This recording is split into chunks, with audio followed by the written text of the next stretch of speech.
2023 সালের আইপিএল নিলামে ভুল করেই শশাঙ্ক সিংকে দলে নিয়েছিল পাঞ্জাব। 20 লক্ষ টাকার বেস্ট প্রাইজে তাকে দলে নেয় পাঞ্জাব কিংস। সব কিছু মিটে যাওয়ার পর পাঞ্জাব কর্তাদের খেয়াল হয় ভুল শশাঙ্ক সিংকে দলে নিয়েছে তারা।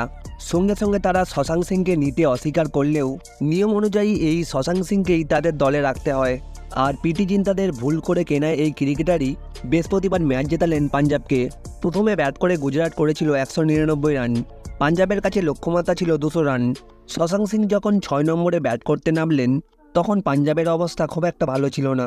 আর এই শশাঙ্ক সিংকেই কিছু একটা করে দেখাতে হতো, আর সুযোগ পেয়ে সেটা করে দেখালেন শশাঙ্ক সিং। পাঞ্জাবের একটা সময় স্কোর ছিল 150 রানে 6 উইকেট। সেখান থেকে আশুতোষ শর্মাকে সঙ্গে নিয়ে 43 রানের পার্টনারশিপ গড়ে তুলে পাঞ্জাবকে জয়ের দোরগোড়ায় পৌঁছে দেয় শশাঙ্ক সিং।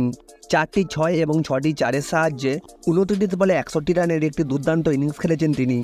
দলকে জেতানোর জন্য যেটা করার দরকার ছিল সেটাই করে দেখালেন শশাঙ্ক সিং।